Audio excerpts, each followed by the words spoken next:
Greed by people in power can't help but generate the growing of the money that is beneficial to the people.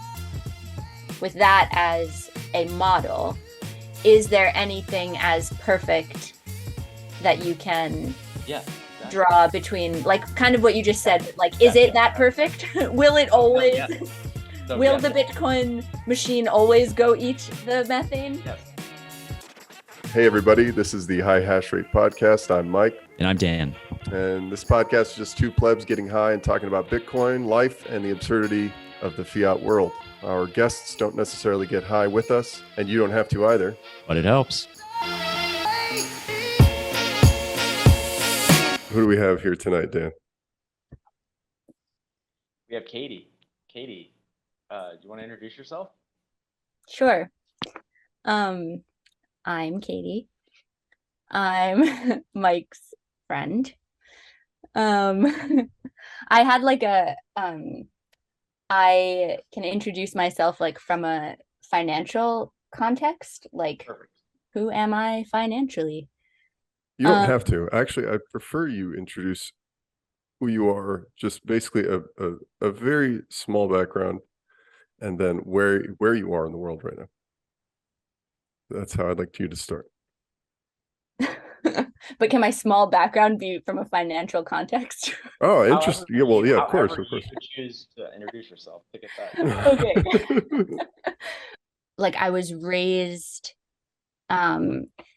very, like I thought I was middle class, but I was sort of raised in a financial context where I was never denied anything that I would ask for, like a dance class or a summer camp. But I was often pulled out of those things like mid-class because my dad hadn't paid, but then he would pay, and then I would go back to class. So I just feel like that's like a good context of, like, I don't know, the financial privilege that created my relationship to money was just like, I always felt I had anything I wanted, but I was always very aware that my dad's an architect, and he worked from home in the middle of the house in like a office in the living room. And so like he would work, and then there would be money, and then I would get anything that I asked for. And I wasn't like asking for ridiculous things, but you know, stuff like dance classes and summer camps. Like I remember talking to a friend at one point, and my friend being like, I really want to go to photography camp, and me being like, go, and him being like, my parents won't pay. And I was like, what? That's unheard of. Don't parents just pay? So your relationship with money is basically, it's been sort of given to you. But I knew that it was money. Like I didn't think that it was just this like ubiquitous, like I can do anything I want. It was like, you didn't take it for granted. Yeah, but it's like I did take it for granted, but I knew it was money. Like, if that makes sense. Okay. You knew the value of what you were asking for. Like it wasn't just, I want to do something, it happens. You knew that there was a cost. Okay. Yes. And the weird part of it though, and this was like, I don't know, just in the rambling, I listened to an episode of your podcast, and I was like, this is how I'm going to contextualize who the hell I am, as just the girl who's going to start from zero and ask you guys a bunch of questions, because I know nothing about crypto. That's why I'm here, to ask all the questions as the person who literally knows nothing. But yeah, so money for me is there was even with these like moments where I would be like literally I was pulled out of college classes, like even at that age, because my dad hadn't paid. But there was no question in my mind of like, well, maybe I should be paying for college myself. It was just like, oh, this is how money works. My funny artsy dad doesn't pay. And then so let's start with, what is your biggest, like you said, you know nothing about crypto. So when you hear the term Bitcoin, what is your biggest question, or what is the biggest, how do you try to differentiate between, you know, the dollars you're using every day versus what this, you know, this crazy movement, cult, whatever you want to call it, all of them might be correct. Like, what is your biggest question or misunderstanding, or like, what do you want to know? Like, what would be the first question you would ask? Yeah. So, can I back up from the question? Sure, sure. Okay. So when I think about wealth and I think about what money is for, um, it's like, what, yeah, how do I, well, okay. So the simple answer to your question is, I think when I think of Bitcoin, I think it's a way to make your money bigger, just like any investment where you put it away. And because it is a small part in a big whole, it grows because you make the agreement with the institution, whatever it is, Bitcoin or like a bank or whatever, to not touch it for an amount of time. It grows. And then you have more. That's like my basic understanding of all investing. Sure. And my relationship to savings is that I sell vintage clothes, I get some cash, I get some Venmo. I put the Venmo in my account. It pays for my car insurance. My rent is $200. Like my relationship to money is like I have very little money anxiety and I have very little money. Okay, that makes sense. So I don't really think about making it bigger. I just think about being like, huh, this is working. So in the sense that when you say you make your money bigger, like you increase your total account size, and you mentioned something as well. It's like you have this agreement with this institution not to sell. So that's where it's different. So when you have, a bunch of dollars, whether it's in a bank account or you have like a Charles Schwab investment account, you have these investments in companies, ETFs, which represent a lot of companies, bonds, which are like these debt instruments that pay interest.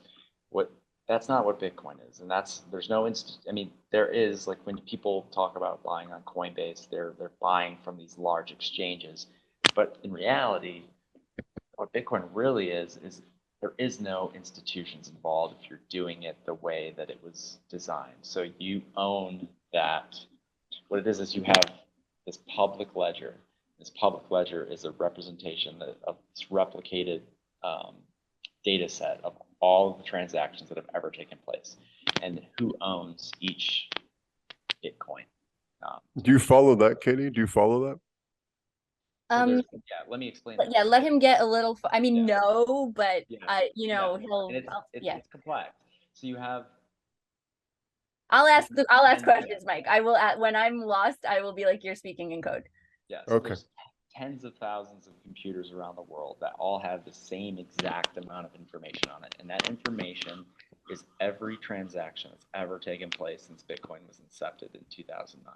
So every time somebody spends it, every time somebody receives it, it's recorded on a ledger, which is similar to what a company, a bank, anybody would have on their accounting balance sheet. You're hitting your microphone. Oh, sorry. Can I interject? Yes. So in addition to that, this network, that's all it's good for. That's all it does. Yeah.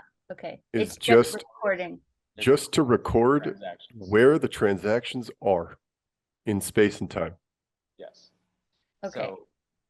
So when you say transactions, you mean the buying of Bitcoin when it is low, for example, and the selling of Bitcoin when it is high? No. Okay. What do you mean when you say transaction? That is also part of it. Yes, that's part of it. Like anytime somebody buys. If I give you two Bitcoin for something, that is recorded for something. Are you do you have a Bitcoin debit card that you're buying coffee with? You can. I mean, that's an option. Okay, so I really don't know. Go back. I don't know what you mean by transaction. Most of the time, the way it's used in a practical sense would be you have an app on your phone and you scan a QR code. Once you scan that QR code, you've made a transaction once it's accepted. A QR code in the world, like on a lamppost? A lamppost, on somebody else's phone, on another computer screen. It could be anything that can generate an invoice in the form of a QR code. So, wait. So give me more context. What are you purchasing by scanning a QR code? Anything that the other person is selling. Okay. So basically there's no debit card, there's your phone, and there's people selling, I'm just going to keep using this metaphor. Well, I'm going to say a t-shirt because that's my business right now. I sell vintage. So I could say, pay me in Bitcoin and show someone my QR code and they would pay me Bitcoin. Yes. You would receive Bitcoin, yeah. Yeah. And the difference is that when you do it with, dollars, for example, instead, like when you do like a credit card transaction or a debit card instead of a cash transaction, for example, when you get cash, you are receiving the physical dollars for the t-shirt, and you put that in your register, your pocket, whatever you want to do with it. If you do it with a debit card, so you do it digitally, right? That's going to a bank account. Yeah. When you do a Bitcoin transaction, it's going to you. So your phone may have a wallet on it when you download an app, or it may have a app that represents, or excuse me, that is connected to a computer you have at home that has a wallet on it. So that money, that Bitcoin, for example, is going straight to your app wherever you control it, instead of some bank account somewhere. It's similar to receiving that physical cash in your hand, except for it's digital. So you are getting it directly instead of it going to some bank account where it's. But that's a hard concept to. But wait, so let me ask you this. So you have a Bitcoin wallet, and it has Bitcoin money or Bitcoin, and don't see Mike just laughing. No, you're fine. This is why I'm here. I don't know anything. Oh, sure. That's good. I don't know any of your jokes. I don't want to jump, but I'm very interested in the spiritual aspect of this as well. And I don't mean that in a making fun of it way. Sorry, I smiled and laughed when I said that. I literally am very interested. That's like, I'm very interested. Anyway, okay, so hold on. You have your wallet, which is an app, and you keep your Bitcoin in it. And is that wallet a volatile thing that goes up and down? So let me clarify really quickly. So a lot of, and this is a common misconception that even people who have Bitcoin think, you don't actually have the Bitcoin in your wallet. So try to follow me here. Yeah. The Bitcoin, that transaction that I told you that these tens of thousands of computers around the world are maintaining that exact copy of the same ledger. Yeah. Has the recording of that transaction you just made. Yeah. The address that you control is on that public ledger, but there is a second component to it, which is called a key, a private key, that nobody knows except for you, but only you, when you use that wallet software to transact, that key signs the transaction, and that's a cryptographic function that most people I don't even understand fully.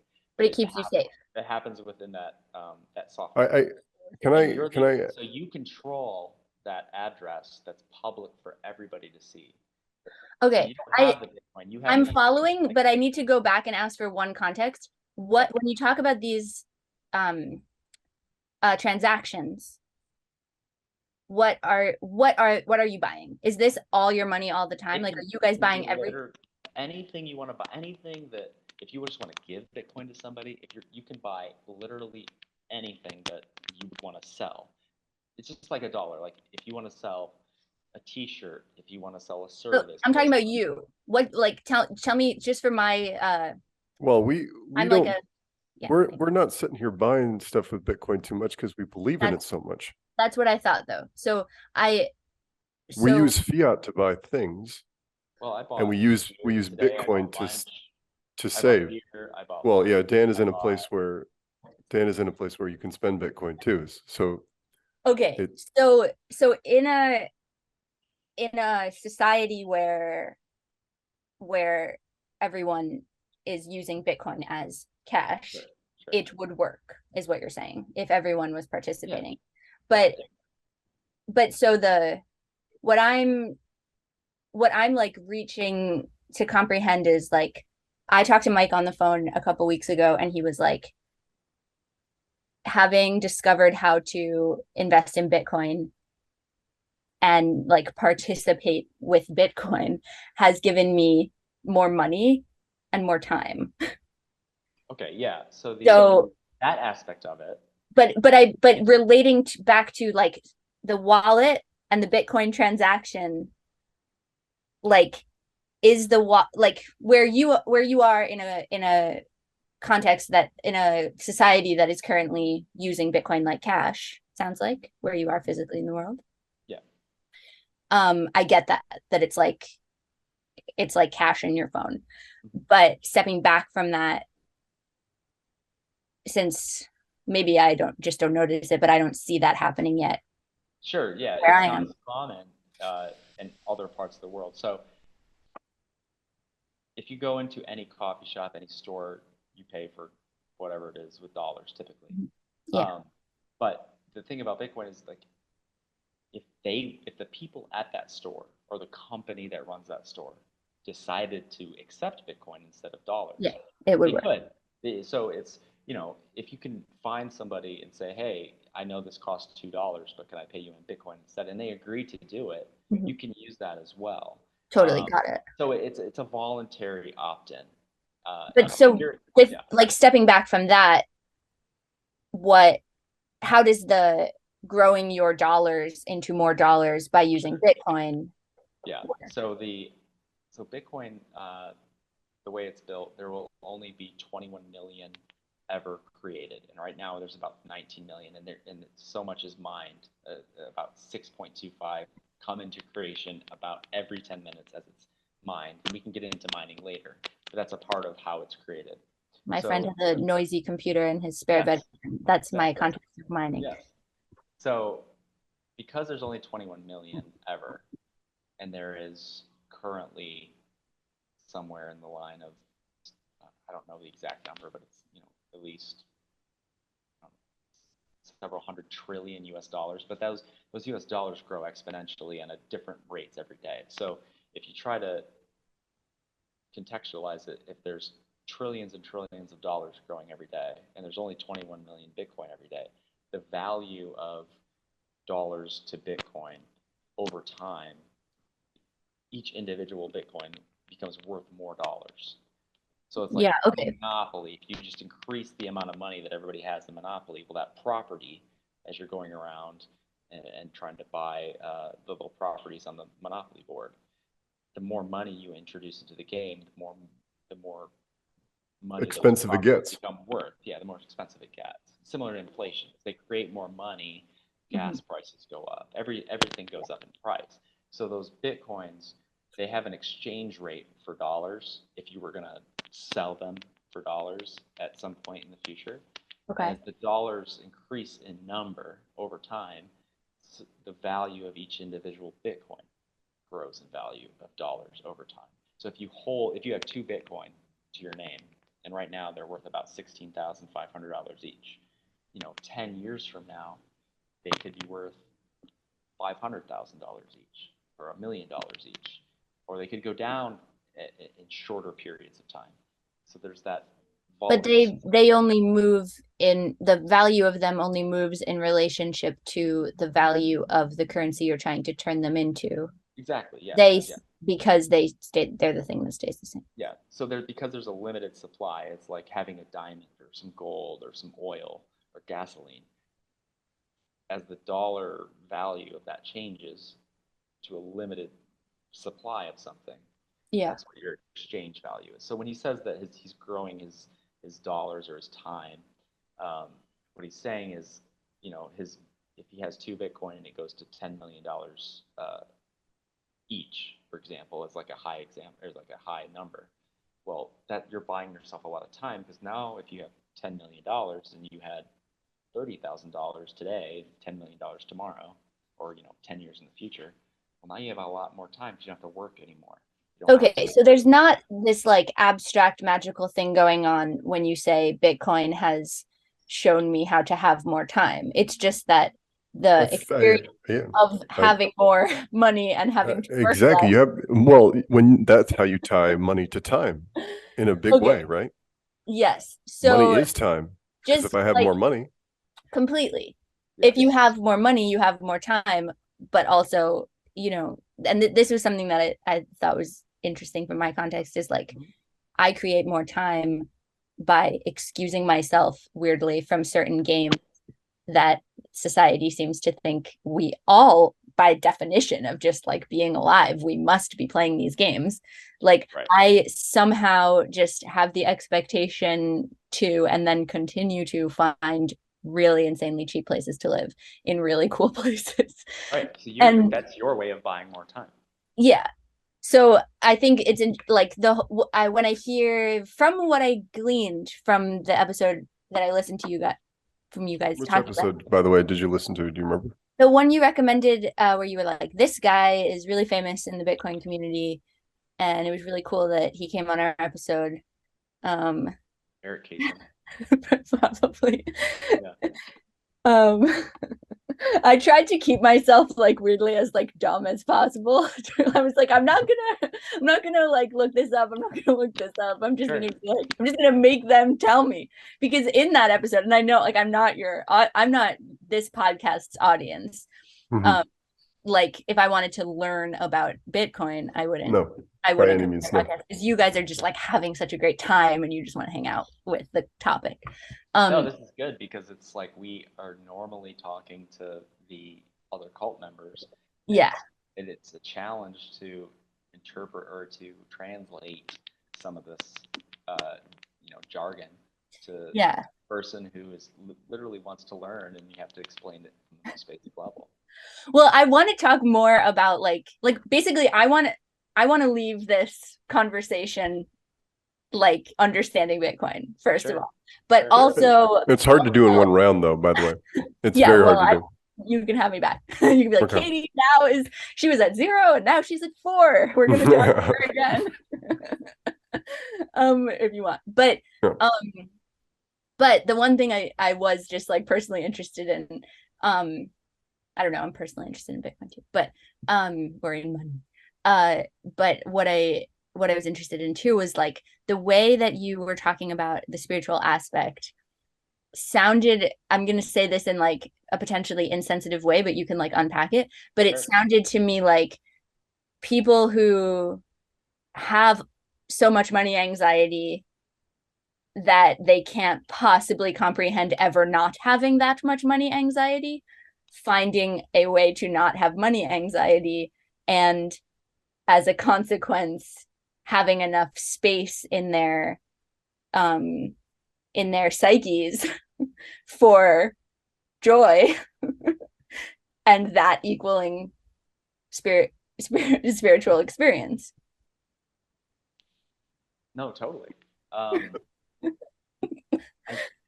Which, and the way you were talking about it, it was like, well, obviously everyone, and okay, I have to check myself too, because I don't have that much money anxiety, but I don't think you're wrong in assuming that like most of the world does, or like a huge amount of the world does. But I think like in like you were talking about what I was okay, I'm going to stop talking in a second, but I just want to give back sort of like what I was hearing from you, and then you can be like, yes. But it was like essentially like in a world where everyone was participating in Bitcoin, and this is the part that I don't really understand specifically, but in a world where everyone was participating in Bitcoin, everyone would have autonomy over their money in a way that our current ways of growing wealth don't give us autonomy. And this is a way to grow wealth with autonomy, which would then equal joy for people who need monetary wealth to feel. Let's use an example like Argentina, Turkey. There's like these other countries, not the United States. The United States has inflation. It's problematic where the prices are rising. But in other countries, it is significantly more of a problem. So I think Turkey has like 86% inflation, or they did at one point in the past year. So imagine that everything that you go out to buy, your food, gas for your car, the utility to heat your home, is going up by 86% on the year. So your $200 rent goes up to almost double. And you're not making more money. You're making the same amount. More at work. Yeah. So your time and your effort, your energy is all going towards working to pay for bills that are just growing much faster than your salaries. A lot of and you can't Than exit. time you can give to it. Yeah. right. And this is occurring in part because the way that countries, national policies towards managing their money, managing their energy policy with the way that they're trading with other countries, they're mismanaging it, and most of the time it benefits the elites of that country. So the people who have access to the the new money that's coming out of those banks, those central banks, it benefits them. They have the ability to buy more real estate, buy more companies, buy more commodities, buy more, just all the resources that people require to function every single day. So the regular people, the regular citizens, they are the victims of that type of policy. So if you have a money that can't be manipulated in the sense that they can just create more of it to benefit themselves at the expense of everybody else, then the time that you put in at work, the time that you, or the money that you save, it is preserved because that limited amount of it can't be inflated. Yeah.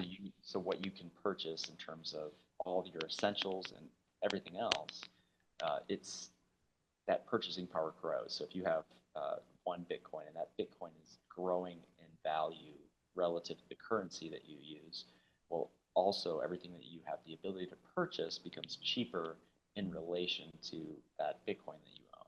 So now you're basically tying, if your money is Bitcoin, your money is tied to the, it's that limited supply.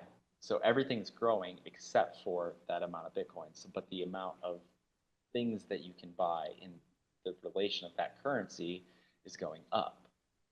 So if you have, yes, the ability to yeah. So this thing that happens where people are like, I can't think of the numbers, but when it's like, yeah, I can't think of the names of the currencies I've heard, but where people are just like wheelbarrows of currency. The Venezuelan bolivar. Yeah. Or this is a great example.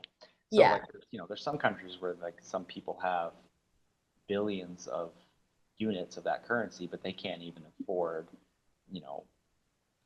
a, a gallon of gas for their car with billions and billions of their local currency.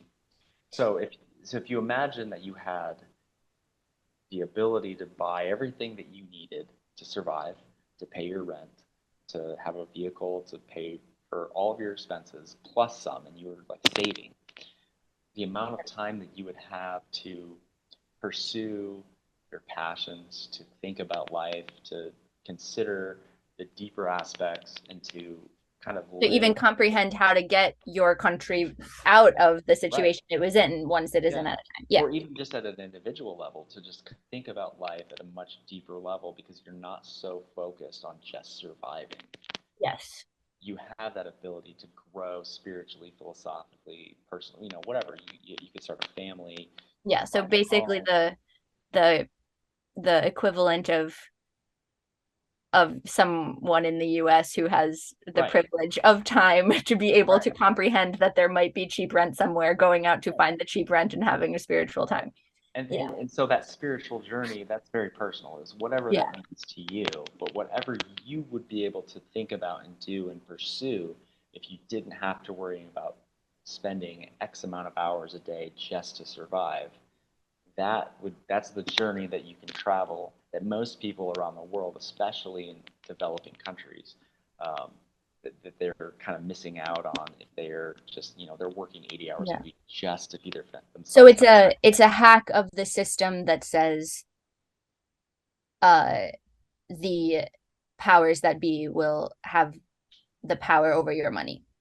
So it's like the powers that be can do what they're doing, and meanwhile, your money is still your money. It's like the dream of the person who hid their cash in their mattress and thought that was the way. Sure, yeah, exactly. And so the reason that Bitcoin is so attractive to many people is that instead of there's no government, there's no political entity that controls it. It is an open system that anybody can participate in. Anybody can mine it. You talked about the computer. Anybody can buy it. Anybody can accept it for payment.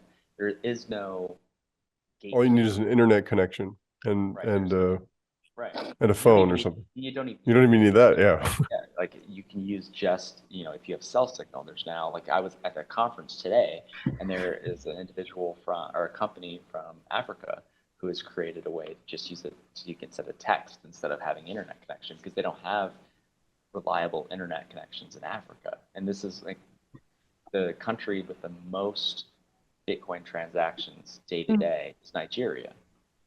So and the fact that no bank has control of it, so like a bank could, turn off your account if you violated a law or you just violated some sort of social norm that is offensive in your culture. If a bank wanted to deny you from sending money to another country because they think, oh, you're sending money to this country that's strange, it might be a scam, we're going to block this. None of that applies to Bitcoin. It's not censorable by these centralized, typically politically motivated entities. It's peer-to-peer. When I say, like, I send it from my wallet on my phone to your wallet on your phone, that's exactly what's happening. It's going from me to you. There's no individual entity that's kind of gatekeeping or central. It's not going through them. It's going from me to you. Just similar to cash, but digitally. Going back to my perception, and you're going to explain to me what it is. When I asked you, so in your wallet, is that like not changing or is that volatile? I now understand that Bitcoin is moving in relationship to the currency that you want to turn it into. So in the sense of the wallet really isn't volatile in itself. The wallet is just holding the keys to that public address. The price, as it's going up and down relative to the dollar, the euro, the Japanese yen, that is happening in a global market. So that value is going up and down, just like the value of,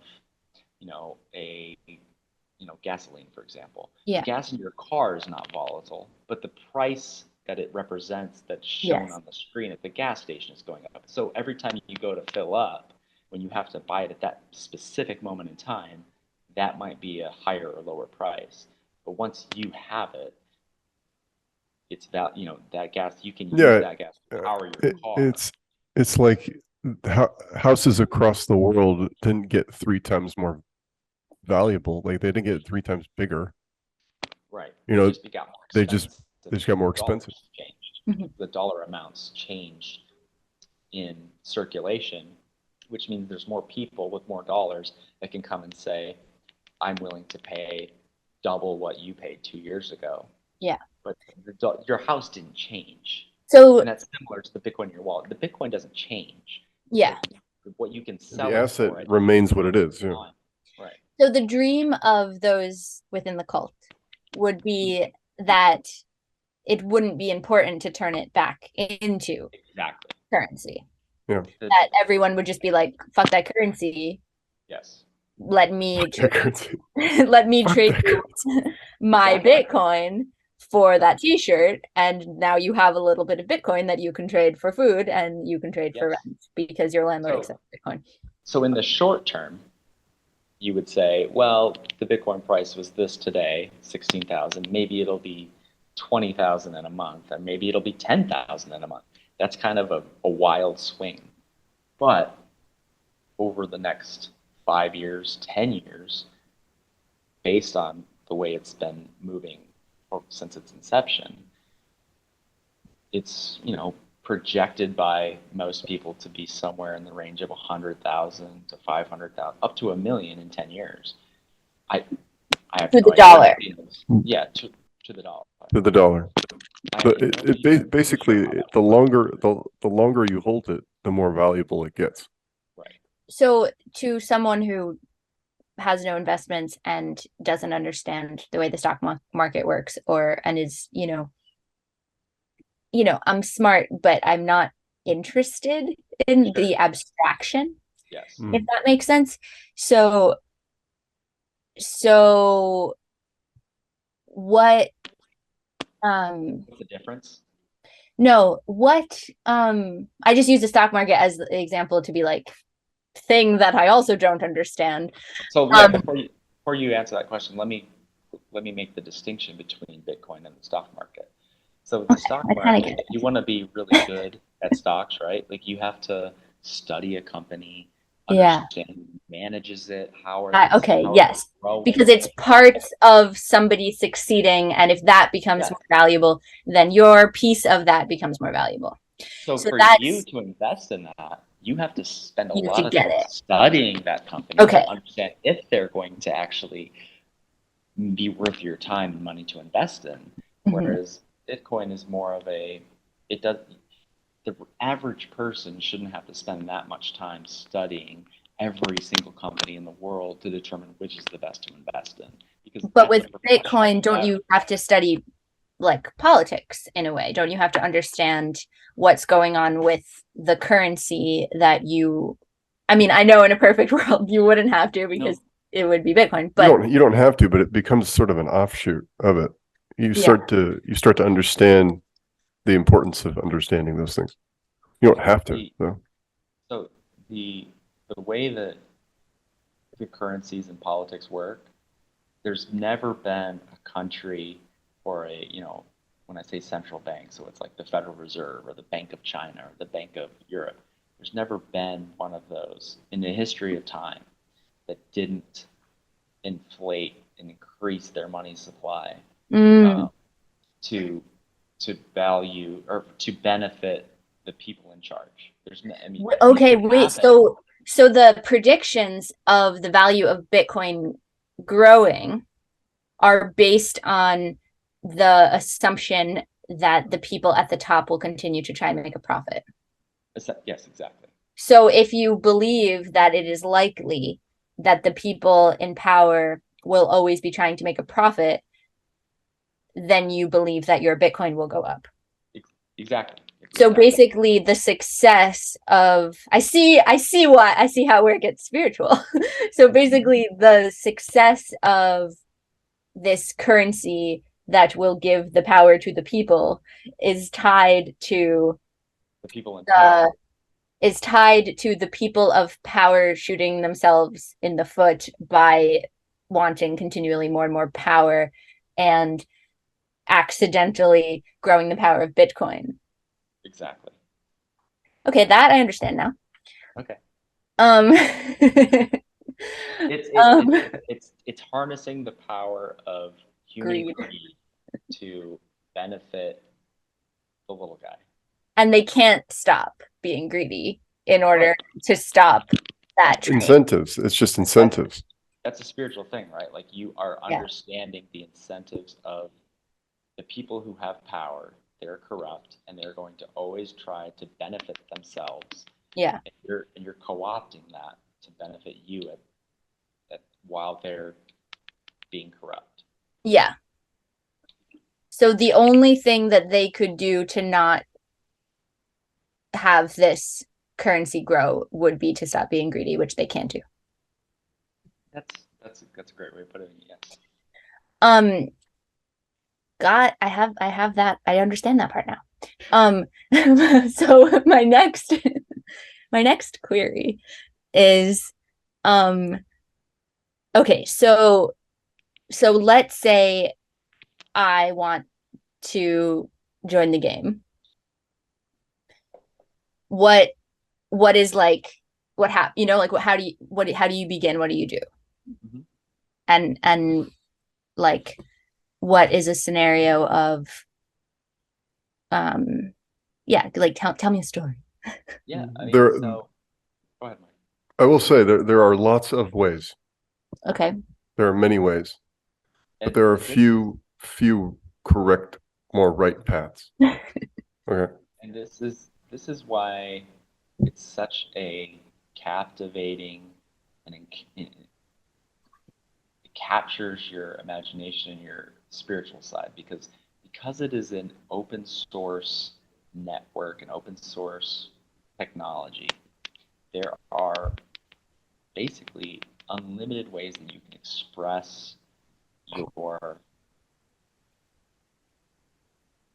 yourself through using Bitcoin. So there's no one way for you to get into it. And we can go into the ways that are very typical or general or just the easiest ways.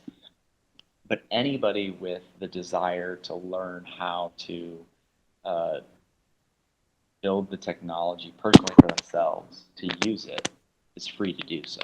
Some people are very, very, very privacy focused. So they build or they use these quote unquote wallets that we talked about, or these applications that are very focused on keeping their identity and the way they use it, the way they spend it, very private. Because like I said, that there's these, these tens of thousands of computers that have a public ledger of every transaction. Well, there's ways, especially when you try to buy it from, a bank, because some banks sell Bitcoin. It's like Coinbase is a big company that sells Bitcoin. But when you buy it, you have to give them your personal identifying information. So once you make that first initial purchase that's tied to your identity, like literally you have to send them a picture of your driver's license. Now they can follow every transaction you've ever made and know everything you're doing, unless you are creative and very privacy focused. You can use these technologies that obfuscate the transaction history so that it keeps you completely private. Or you can buy Bitcoin without using one of these giant companies that takes your identity, and nobody knows your initial purchase and then all the transactions that are subsequent to that. So that's why it's very intriguing to so many people. But the general way that most people buy it is they go to a company like Swan, which me and Mike work for, and Swan enables people to purchase a little bit, a lot, every day, every month. You can automate it, so it just like buys $5, $10. So it's like the Swan app. Yeah. So like you said, like the price is very volatile. So if you buy $10 a day, some days you're buying it at a low price, some days you're buying it at a high price, some days you're buying it, at a medium price, and so you're getting a much more smooth value for the dollars you're exchanging for it on that regular basis. Some people get $1 million because of a big payout at work or something that they've done, and they just buy it all at once. So okay, so in the game, like I just put it in these terms because this is the way my brain works. I'm like never belittling, by the way. In the game, the purpose of the game is to get Bitcoin. Yes. Because it's always good to have. So if you have this $10 a day game, what changes is how much Bitcoin you get for your $10, but you, with your focus on the value of dollars, know that you're paying your $10 a day. It reminds me of like when the NPR DJs are like, how much is NPR worth to you? Is it worth the price of your cup of morning coffee? And I'm like, whoa, I guess it is. And I could give Radiolab 25 cents a day. I lose 25 cents a day in my dryer. Like, okay, anyway, so that's like the context. But so you're like, I could give Bitcoin 25 cents a day, but meanwhile, the 25 cents buys me more Bitcoin today and less tomorrow and so much more on Thursday. And then I can just know that I'm playing the game, the purpose of the game to be to get the Bitcoin. Yes. Okay. 100%. So now I want to go to London where my best friend lives, which I can never afford to do because I have $1,000 at a time for my life. And I've been playing the Bitcoin game. How do I go to So London? For example, are you familiar with Cash App or Yes. Venmo? You mentioned Venmo. Yes. In Venmo or Cash App, you can, with like 2 button clicks, just exchange Bitcoin for dollars. So if you want to purchase a plane ticket for $1,000 and you have $2,000 of Bitcoin, you just exchange that $1,000 worth into dollars, and then you move it to whichever bank account you have connected to your app, And then you can So use is it that. the game where you're like, oh my God, I just got a notification from Swan that suddenly I have enough Bitcoin to buy this ticket, gonna buy it today? Is it like that game? Yeah, you can do that. Now, sometimes you might, it's probably not a plane ticket, but there might be something that you can just buy directly with Bitcoin. So you don't even have to exchange it for dollars. And so when you're in a place like El Salvador, where I can go to a bar and just scan my code for a beer, then you can do that. Until you get to the point where you can pay with whatever option you want, you have to do an extra click to convert it to dollars. And that way, you have the money you need to um, pay for the service or the good that you want. But because it's digital, um, and because most of our payments on a daily basis are digital instead of actually using physical cash, it's just click, click, and you've got what you need. Yeah. And if Bitcoin is on a trend of going up in value, which sometimes it is, you might be more inclined to just hold it and use the dollars you already have to pay for something. And if Bitcoin's going down in trend, like it is right now, then you might be more inclined to buy more of it, and then and be like, all right, I And got then extra wait for it to dollars, I can up. buy more Bitcoin now. It just depends. Every day it's different, and you can pay a whole lot of attention to it, or you can pay just a little bit of attention to it. But if you So, okay, so then enters the other part where it's spiritual, where if you put that changeability into the soup that is like my worldview, then you get a lot of like manifesting and like waiting for it to line up that just on the right day when I needed this to be happening, the trend is going up. And just so and the other spiritual side of it is depending on how much you value it, maybe you value it very little, or maybe you value it, some people value it like extremely, like one of the most important things in their lives. And those people tend to live much simpler lives, much less consumerist lives, because every dollar that they would, or whatever currency they use, they would spend on clothing or luxury items or they're just buying more Bitcoin. designers. They're not doing that anymore. They're buying smaller houses. They're living in smaller, just using less physical resources in general, because they're trying to spend as much as they can to buy as much Bitcoin as they can, because it's a limited resource. That sounds so there's only 21 million. Sounds twisted again. That doesn't sound very nice again. That sounds like money anxiety ruling your world again.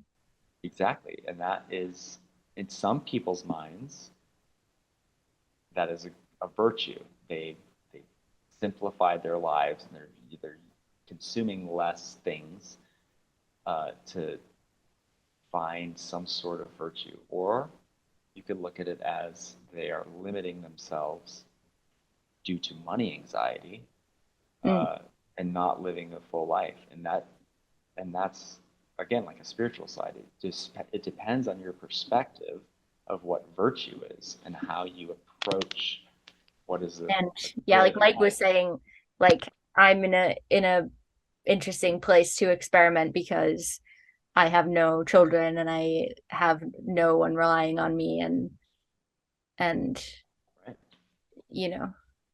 like it's just me deciding what you're gonna do. Like my money anxiety is just mine. I'm not gonna like fuck anyone else over by right.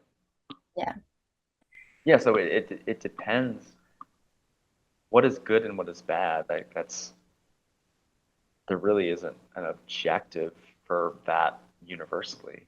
So what some people consider a negative, some people consider a positive. So it kind of has to align with your worldview to decide how your approach to money in general affects you, affects your family, affects your community, affects everything. Mm-hmm. Yeah. And you really have to rethink some of those things in the context of using Bitcoin. Whereas dollar is, or the currency of your local area is kind of a default mode where you're just, maybe you don't think about that as often. So a lot of people reinvent or rethink their relationship to money by discovering something that's a lot more predictable and a lot more set in stone. Okay. I asked my friend what are her Bitcoin questions, and she brought up this thing about it not being environmentally friendly. And I was like, should I ask? I was like, I asked her, should I ask you to elaborate on that, or should I just? I'll try. Yeah. So Bitcoin, we talked about mining.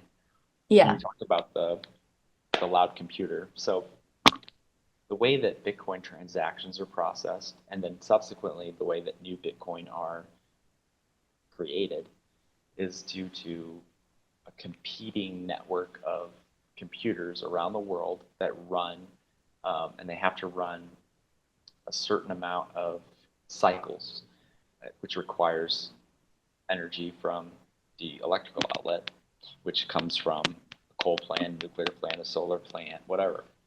So all that energy has a cost of converting one of those fossil fuels or renewables fuels to power it. So the Bitcoin network uses less than 1%, less than a fraction of 1% of global energy, but there's like a headline that is very common. It does use more energy than the nation of the entire country of Argentina, the entire country of Sweden combined. So that's a lot of energy. And then just powering computers with electricity. Powering computers, right. However, so yeah, that's a lot of energy, and there's a limited amount of energy existing on the planet. So that is energy that could have been otherwise used by somebody else, for example, theoretically. So in that sense, someone could see that and see those numbers and see that reality and say that this is harmful to the environment. And sure, maybe that is a perspective. But if you put it into the context that it is a very limited, I mean, it's less than, like I said, a fraction of 1%, but also most of the energy that it's used is what we call would be wasted energy. So every time there's an oil field, a gas field, a coal plant, a nuclear plant, solar, farm, a wind farm, that energy that it creates, it can't be sold, especially the renewables like solar and wind, because it only creates it when there's wind or when there's solar power. And if there's nobody buying that energy in like a market, a grid, it's wasted. So, but that also the number of wasted energy, the number of wasted energy is a number that is comparable to the number of Bitcoin energy. So actually, the number of wasted energy is significantly higher. Sad.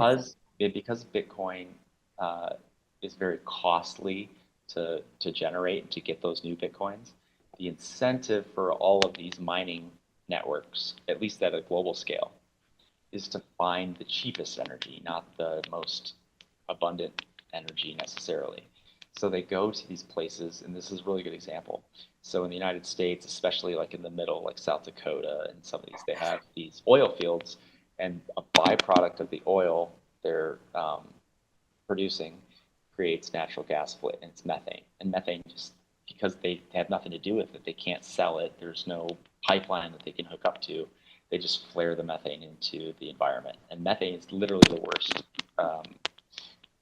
gas that you can put into the environment. It heats up the environment much more than carbon dioxide even. So instead of flaring that, these miners are going to these oil fields and they're hooking up the miners directly to the flare, and they're burning that methane to power the Bitcoin miners, so that methane is no longer flared into the environment. Or they go to these grids where they have like a lot of solar and wind farms, and it's making the investment into the solar and wind farms more profitable, because when those solar and wind farms have that energy and nobody's buying it, they just lose money.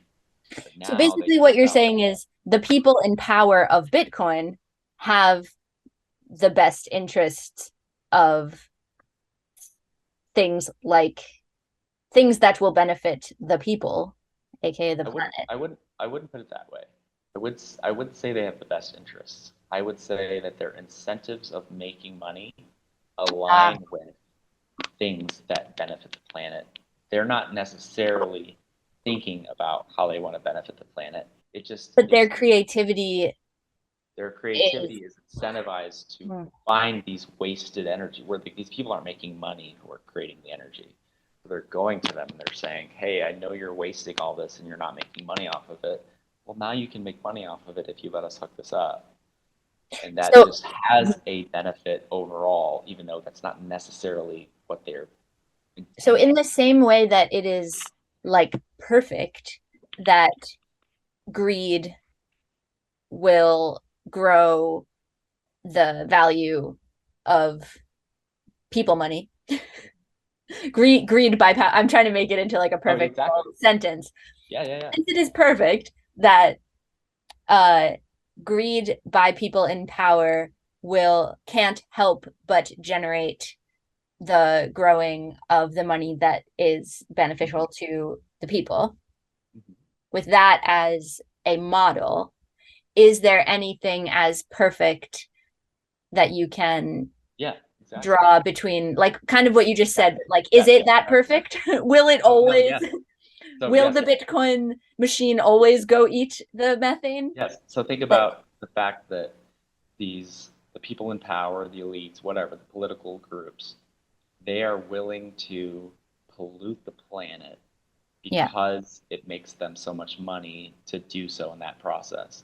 Well, so all that pollution is essentially this wasted, inefficient energy. So what the Bitcoin mining network is doing is it's going to where all this waste and pollution is happening, and it's saying, we know you're going to waste all of this energy and pollute the planet to make money. We're going to take all that waste and pollution and we're going to turn it into money and profit for everybody else. Because because their core system is, but like, I'm trying to make it as perfect, like they will always be that way. Like so if you incentives align with that, like to always be that way. So because Bitcoin facilitators need to be thrifty because they will never have access to enough capital to not be thrifty. Is that the answer? You're exactly right. So instead of being the victims of all this waste, the people are now the beneficiaries of all this waste. So as all of these groups are destroying the environment for profit, all of that destruction is now being turned into, it's not even destruction anymore. They're reversing the destruction. No, I get it, but I totally get it, and it's beautiful. What I'm trying to build in my question to you is why is it guaranteed? Which maybe it's not. Maybe that's the answer. Why is it guaranteed that the Bitcoin facilitators will always need to eat the waste? Yeah. So it's not guaranteed, but it's not guaranteed. As long as greed greed at the expense of everybody else is the motive for people who are producing oil, gas, energy of any kind. As long there will always be waste. I see. You're saying there will always, as long as there is greed, there will always be waste. Yes. And waste will always be findable for people who have figured out that waste can fuel them. Yes. It will always be the way to convert waste into perfect efficiency, or not perfect, but towards perfect efficiency. I guess, are you guys an hour? To be perfectly honest, I'm fading very quickly.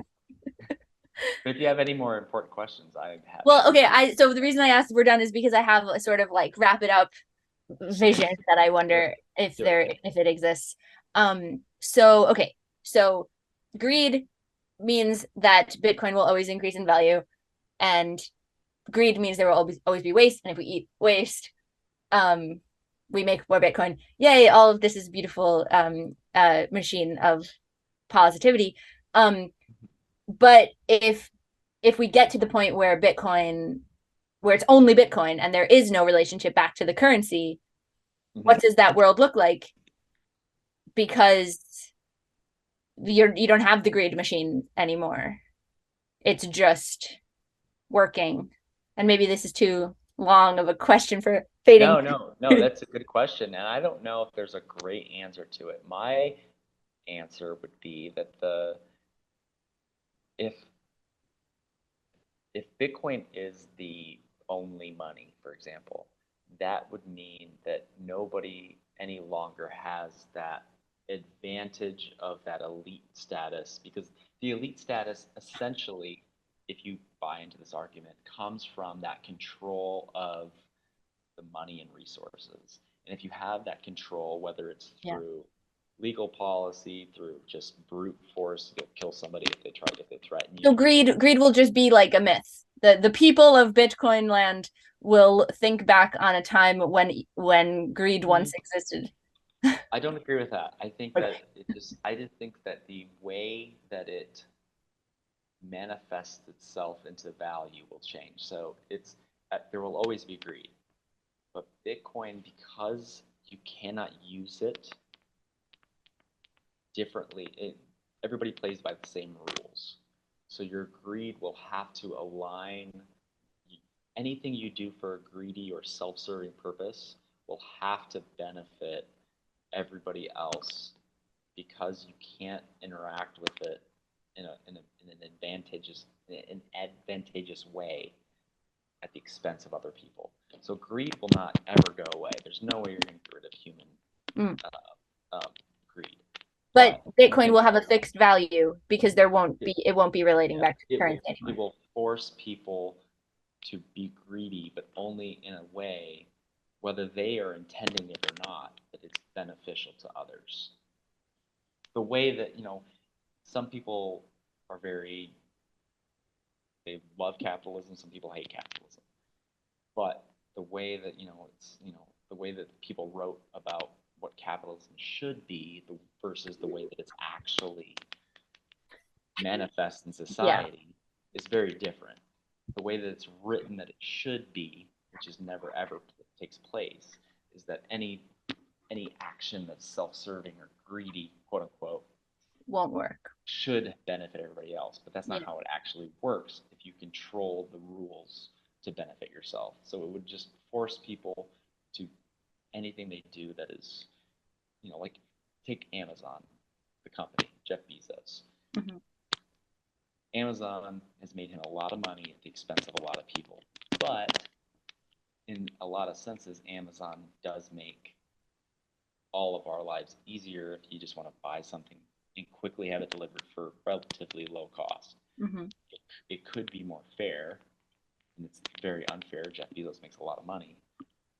Under a Bitcoin standard, it would be much more fair.